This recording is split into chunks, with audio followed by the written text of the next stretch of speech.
Салам достор, байланышта Санчо Бей каналы. Бүгін 2017 жылы шыққан 3 жардама аттуу тасманын кыскача таржымалан көрөбүз. Каарманыбыздын кызы Зөөкүрдүн колунан каза болуп, бирок тартип сакчылар күнөөлүү адамды эч эле табышпагандыктан маселени өз колуна алып бүтүндөй шаарга кулак кагыш кылат. Анда эмесе кызынын өлүмүнө тиешелүү адамды таптыбы, таппадыбы чогуу көрөлү. Нет, твою ж мать!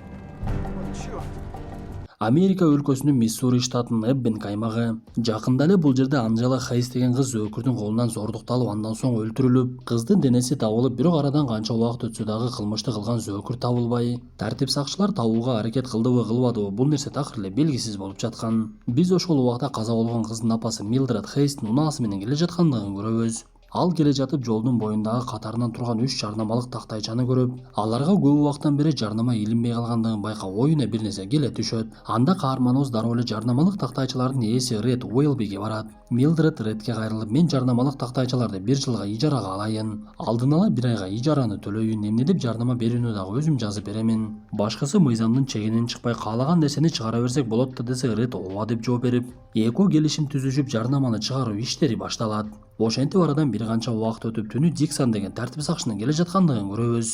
Ал жанагы жарнама тактайчаларына түшүнүксүз жазуулардын илинип жаткандыгын көрүп, эчтекени түшүнбөй, ал жерге түшүп жумушчулардан бул эмне болгон сөздөр деп сурамжылай баштайт. Анда ал жердеги кара терилүү жумушчулардын бири Диксон менен сүйлөшкүсү дагы келген жок. Анткени Диксон өтө мыкаачы жана рассалык бөлүнүүнү аябай жакшы көрчү. Бир кезде Диксон 3 жарнамалык тактайчаны тең көрүп, жазуунун кандай мааниде экендигин түшүнүп, башчысы Биллге коңгуроо кылып, маселени толугу менен түшүндүрүп берет. Эртеси күнү Милдред баласы Роббини мектепке жеткирип бара жаткан жерден биз бул жазуулар эмне жөнүндө экендигин түшүнөбүз. Биз ар башкабыз, бирок бизди бириктирип турган үй бүлөбүз. Үй бүлө бул жүрөктөрдү бириктирип турган эң ишенимдүү түйүн. О мобилдик операторунун үй бүлө премиум тарифы. Бул болгону 1990 сомго чексиз байланыш менен 3 сим карта, секундасына 500 мегабитке чейинки ылдамдыктагы үйдөгү интернет жана телевидение. Бүтүндөй үй бүлөңүздүн мобилдик байланышы менен үйдөгү интернетти 1 айда бир эле жолу төлөңүз. Үй бүлө ар дайым биринчи орунда. Көрсө Милдред жазуунун маанисин 3 бөлүккө бөлүп, кыз зордукталды жана каза болду, бирок тартип сакчылар кылмышкерди табышпады. Бул эмне кылганыңыз аймактын тескөөчүсү деп тартип сакчылардын башчысы Биллге кайрылуу жасаптыр. Бирок Милдреддин бул кылган ишин баласы Робби көп деле жактырган жок. Анда эртеси күнү Билл дароо эле жарнамаларды жасоочу ишкер Редке барып аны коркутуп, бул эмне кылганың десе, Ред аларга жооп берип, мен эч кандай мыйзамды бузганым жок. Ошондуктан кылмыштын курамы жок. Биз ал жарнамаларды чыгарганга толук укугубуз бар. Сиздер эч нерсе кыла албайсыздар десе, Билл анын сөзүн туура көрүп, айласы жок ал жерден кетүүгө туура келип, бирок бул нерсеге Диксон элден өзгөчө жинигеле баштайт. Анткени бул жарнама ал жердеги тартип сакчылардын кадыр баркын кыйла эле төмөндөтмөк. Ошондуктан ал Редке кол салганга дагы аракет кылып, бирок Билл аларды бөлүштүрүп калып, Диксонду жада калса тартип сакчы кесиптештери дагы көп эле жакшы көрчү эмес экен. Кандай болбосун шаарча өтө деле чоң эмес болгондуктан жарнамалык тактайчалар жөнүндө маалыматтар терең жайылып, кабарчылар дагы билип, Милдредди тазмага тартышып, андан маалымат ала башташат. Анда элдер сыналгыны көрүп олтурса, Милдред кылмышкердин кармалбаганына тартип сакчыларынын күнөөсү бар экендигин айтып, бул нерсеге жоопкерчиликти алардын башчысы Билл тартыш керек деп айтат. Анда эртеси Билл Милдреддин үйүнө өзү келди. Тескөөчү каарманыбызга түшүндүрүүгө аракет кылып, биз колубуздан келген ишти жасадык. Бирок эч кандай далил таппадык. Каза болгон кызың болсо үйдөн чыккан бойдон аны эч ким көрбөптүр. Кызыңдын денесинен табылган эркекке тиешелүү бөлүкчөлөр шаарыбыздагы бир дагы эркекке туура келген жок. Биздин эми бир нерсени далилдей турган эчтекебиз калбады да десе, Милдред кайра жини келип, сен азыр келип алып мага даттангычаңды, балким дагы бир кызды өлтүрүп жаткандыр. Эмнеге бир гана биздин шаарчаны гана издеш керек, бүткүл өлкөнү издебейсиңерби? Кыздар ушинтип эле зордолуп каза болгон бойдон калып кете береби эмне? Кандай болбосун мен силердин кылган ишиңерге нааразымын десе, Билл дагы бир жолу сөзүн айтып, анда мен өзүм жөнүндө сага бир нерсени айтайын, мен рак оорусуна чалдыктым. Жакын арада каза болушум мүмкүн десе, Милдред мен бул тууралуу маалыматты эбак эле билет элем. Шаардын дээрлик жарымы билет деп Биллге дагы деле боор урубай коет. Диксон болсо мас кезинде эс алып жүргөн Редке келип ага кайра сайылып, сен менин башчымды уят кылып жатасың, мен кандай болбосун сага ал жарнамаларды алдырууга жетишемин. Биллдин акыркы айдагы өмүрлөрүн мындай өтүшүн каалабаймын десе, Ред таң калып, көрсө Биллдин рак менен ооругандыгын билбейт экен эле. Кечинде болсо Милдред үйүнө келсе, шаардагы чиркөөнүн кызматкери баласы менен олтуруптур. Анда ал Милдредке кайрылып, сен көптөн бери чиркөөгө барбай калдың го. Эмне үчүн сыйынууңду токтотуп койдуң? Биз эми сенин кайгыңды толугу менен эле түшүнүп турабыз. Шаардыктар бардыгы сенин кайгыңды бөлүшүүгө даяр, бирок көпчүлүгү сенин жарнама менен кылган ишиңе каршы экен. Мен ушул нерсени сага жеткирип коюуну чечтим, оюңдан кайтсаң жакшы болмок. Биллдин деле үй бүлөсүн ойло да десе, Милдред чиркөөнүн кызматкеринин сөзүн уккусу дагы келбей, чайыңызды ичиңиз дагы көзүмө көрүнбөй жоголуңуз деп катуу айтат. Так что допивайте-ка вы свой чаек, отец, и валите нахрен с моей кухни. Ошентип бул окуядан кийин шаарлыктар экиге бөлүнүп, бир тарабы Милдредти колдосо, экинчи тарабы тескөөчү Биллди колдоп, күндөрдүн биринде Милдреддин тиши ооруй баштагандыктан тиш дарыгерге барат. Анда дарыгер эмнегедир Милдредке орой мамиле кылып, анын тишине укол сайбастан эле дарылоону баштап кирди. Көрсө ал Биллди жактагандыктан Милдредди жаман көрүп жатыптыр. Бул нерсени байкап калган Милдред жини келип, анын тишти тешүүчү шайманы менен тырмагын тешип салып, кайрадан эле барып өз жумушун уланта баштаган кезде Билл келип аны суракка алып кетет. Анткени дарыгер каарманыбыздын үстүнөн арыз жазып коюптур. Бирок Милдред күнөөсүн такыр эле мойнуна албай, ал менин тишимди карайм деп жатып өзүнүн тырмагын тешип алды. Бул жерде эми эки тарап болуп жатат. Менин сөзүм анын сөзүнө каршы, анын сөзү менин сөзүмө каршы. Эми чындыкты кантип табат экенсиң деп жаткан кезде эле Билл өзү деле байкабай кан кусуп жиберет. Анда кан Милдреддин бетине чачырап кеткендиктен ал дагы чочуп кетип, дароо эле тез жардам чакырып, Биллди ооруканага алып кетип, Милдредди болсо бошотуп жиберишти. Анда Милдредге башкалар эле капа болбостон, баласы Робби дагы капа болуп, мен эжемдин өлгөндүгүн жана анын зордукталгандыгын күн сайын унуткум келет. Анткени аны элестетүү мен үчүн аябай эле оор турат. Сиз болсо бул жарнаманы илип коюп, мага кайра эстетип жатасыз. Деги эмне мынча өзүмчүлсүз деп апасына катуу жини келгендигин билдирет. Анда Милдред кызынын бөлмөсүнө кирип башынан өткөн окуяны эстей баштайт. Көрсө кызы акыркы жолу жолугушууга бара жатып апасынан унаасын сураса, апасы унаасын бербей коюп, эгер мен жөө бара жатканда көчөдө мени бирөө зордуктап кетсе, сиз күнөөлүү болосуз. Унааңызды эмне эле менден аяй бересиз деп кызына жини келип, зордуктап кетсе деле жакшы болмок деген сөзүн айтып жибериптир. Көрсө ошол окуядан кийин кызы үйүнө кайтпай, анын денеси өрттөлгөн абалда табылган болот. Милдред эртеси күнү баласы Робби менен жарашып, аны менен тамактанып олтурса, алардын үйүнө Чарли келет. Чарли Милдреддин балдарынын атасы ажырашып кеткен күйөөсү болчу. Ал Милдредди ар дайым эле сабай бергендиктен аны менен ажырашып кетип, азыр болсо Чарли өзү чоң эле киши болгондугуна карабай 19 жаштагы кыз менен жашап жатыптыр. Чарли өзү дагы бир кезде тартип сакчысы болуп иштегендиктен Милдреддин кылган ишине жини келип, жарнамаларыңды алдырып кой деп коркутуп, сен өзүнчө эле балдарыбыздын жанында мыкты апа болуп көрүнөсүң, мен болсо жаман ата болдум. Бирок чындыгында андай эмес да, кызыбыз өлөөрүнүн алдында менин жаныма барып апам менен жашагым келбей калды деп айтты эле. Сен өзүмчүлсүң деп Милдредди ыйлатып коюп кетип калат. Бул убакта Диксон эмне кылышын билбей Милдредге кандай кысым көрсөтүүнү ойлонуп, аны менен жумушта бирге иштеген Денис деген кесиптеш кызын камап салат. Слышь, гондон! Что? Ты чего? Что? Анда Милдред жини келип эле тартип сакчылардын кеңсесине барып дароо эле Диксонду тилдеп, кесиптешин эмнеге камап койгондугун сураса, анын баңгизат чегип жаткан жерден кармагандыгын айтат. Анда Милдред Диксонду коркутуп, мен бул нерсени мындай калтырбаймын, сөзсүз аягына чыгамын деп сөзү менен Диксондун алдында үстөмдүк көрсөтүп кайра кетти. Бул убакта Билл ооруканада жатып, анын жанына аялы дагы келген эле. Анда дарыгер кан кусуунун бул өтө жаман белгилердин бири десе, бул нерсени Билл толугу менен түшүнүп тургандыгын айтып, аялы ал жерден чыгып кеткенден кийин убактысы аз эле калгандыгын түшүнүп ыйлай баштайт. Не должен покидать покрывало ни при каких обстоятельствах.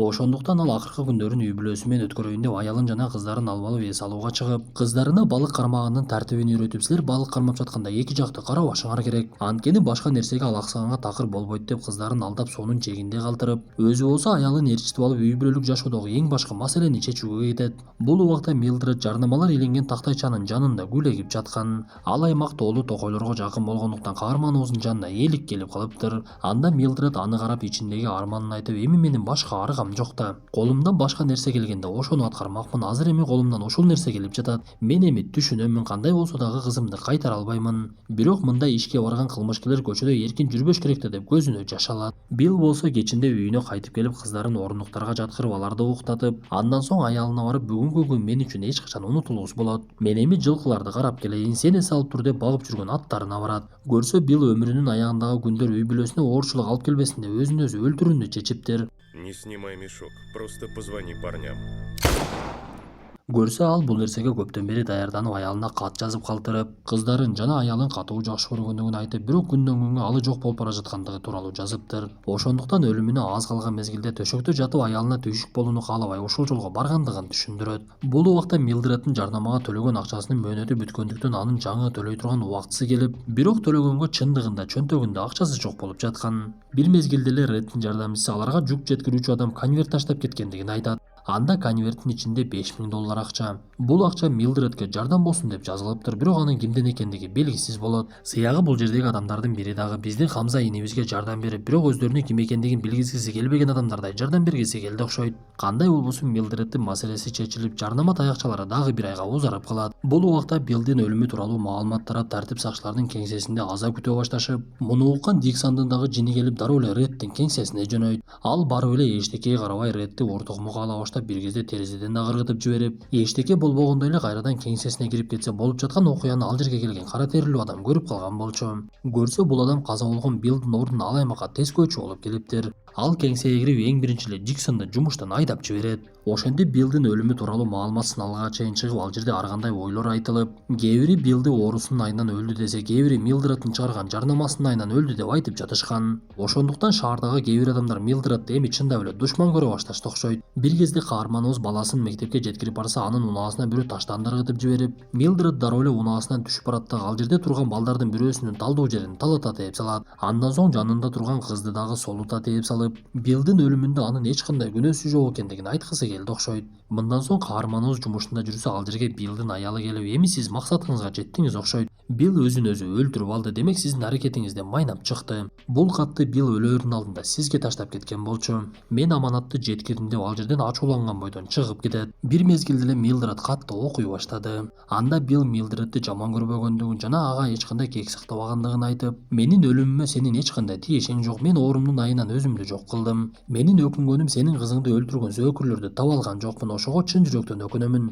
Анан сенин дагы жарнамаларыңдын ижарасына $5000 мен жөнөттүм. Анткени бул оюң аябай жакты, менимче аракетиңден эртелүү кеч майнап чыгат. Кээ бир учурда кылмыш болгон жерден далилдерди табыш аябай эле кыйын. Бирок кылмышкер канчалык жашырынбасын, эртелүү кеч өзү тууралуу маалыматты өзү берип эле кармалып калат. Ошондуктан сага ийгилик каалаймын деп жакшы сөздөрдү жазыптыр. Бирок ошол күндөрдөн көп өтпөй эле Милдред баласы менен келе жатса, 3 жарнама өрттөнүп жатыптыр. Анда каарманыбыз унаасындагы өрт өчүргүчтү алып чыгып эле дароо эле өчүрүүгө киришип, биринчисин оңой эле өчүрүп, экинчисин өчүрүү кыйынчылык туудура баштайт. Кандай болбосун экинчисин дагы өчүрүп, бирок үчүнчүсү толугу менен эле күйүп кетти окшойт. Анда бул окуяга жини келген Милдред өрттү тартип сакчылар койду деп алардан өч алууну чечип, кечкирүүсүн күтүп оюнда бир ишти мерчемдей баштайт. Бул убакта жумушунан айдалган Диксон үйүндө апасы менен сүйлөшүп отурган. Бир мезгилде кесиптештеринин бири ага коңгуроо кылып, сага Билл өлүм алдында кат таштап кетиптир. Бирок азыр кеңсеге келбей эле койгонуң жакшы болот, кечинде келгиниң. Мен катты сен буга чейин олтурган жерге таштап коёмун. Анан дагы ачкычты кайрадан таштап кеткениң десе, Диксон макулдугун берип кечинде барып, кесиптеши таштаган катты ачып эле окуй баштайт. Анда Билл Диксонго негизинен ал жакшы адам экендигин айтып, болгону жинин токтото албай кээ бир учурда жаман иштерге барып койгондугун эскертиптир. Ошондуктан сен чыныгы тергөөчү болгуң келсе, жиниңди башкарууну үйрөнүп, ачууң келгенде аны баса билгиниң деп насаат жазып кетиптир. Бул убакта түн кирип көчөдө эч ким калбаган кезде Милдред ал жерге келип өрт коюучу шаймандарын ырастап, бөтөлкөлөрдү жандырып, тартип сакчылардын кеңсесине өрт кое баштайт. Катты окуп жаткан Диксон болсо бул убакта кеңсенин ичинде болчу.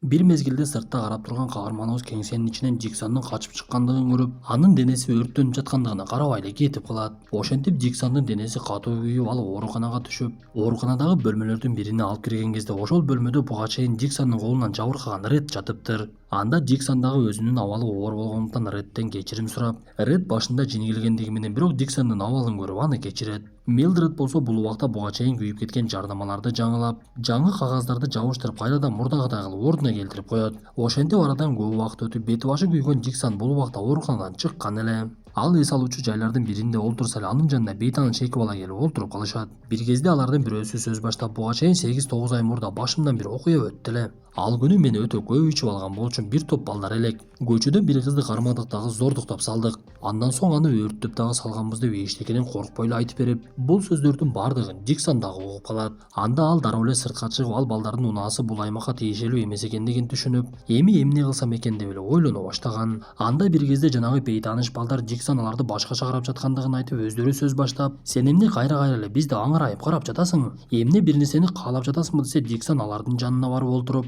мен азыр силерге бир көз боюмочулук көрсөтөйүн. Кана сабыр кылып олтуруп тургула деп эле жанагы окуяны айтып берип жаткан баланын бетин аймап алат. Анда бейтааныш балдар экөө тең туруп Диксонду ортокмук ала башташып, акырында уктата тебишет дагы унаасына олтуруп эле качып кетип калышат. Биз мындан соң эмне үчүн Диксон анын бетин аймагандыгын түшүнөбүз. Көрсө каза болгон кыз Анжеланын денесинде эркекке тиешелүү бөлүкчөлөр калган экен. Ошондуктан Диксон бейтаныш баланын бетин аймап тырмактарында калган терилерди чыгарып, аларды кичинекей түтүкчөгө салат да атайын экспертизага жөнөтүп жиберет. Диксон эртеси күнү каарманыбыз Милдредка келип ага буга чейин кылган жамандыгы үчүн кечирим сурап, "Мен сени эми түшүнүп жатамын. Сенде үзүлбөгөн үмүт бар экен. Мындан нары дагы үмүтүңдү үзбөгүн" деп айтмакчымын. Анткени мен бирөөнү күмөндөп жатам. Ал айтып берген окуя так эле сенин кызыңдын өлгөнүндөй болду. Бирок азыр экспертизанын жыйынтыгы чыга элек, ошондуктан үмүттү үзбөй күтүп туралы. Эгер экспертиза ошол адамга көрсөтө турган болсо, аны оңой эле таап алабыз. Анткени унаасынын сан белгилерин жаттап алганмын деп ал жерден кетейин деп калса. Милдред Диксонго карап биринчи жолу ыраазычылыгын билдирет. Бирок арадан көп өтпөй эле текшерүүнүн жыйынтыгы келип, ал баланын Анжеланын өлүмүнө эч кандай тиешеси жок экендиги билинет. Көрсө ал аскер кызматкери болгондуктан Анжеланын өлүмү учурунда башка өлкөдө кызмат кылып жүрүптүр. Бирок Диксондун оюнан анын сүйлөгөн сөздөрү такыр кетпей, эгер ал Анжеланы өлтүрбөсө, демек башка бир кызды өлтүргөн.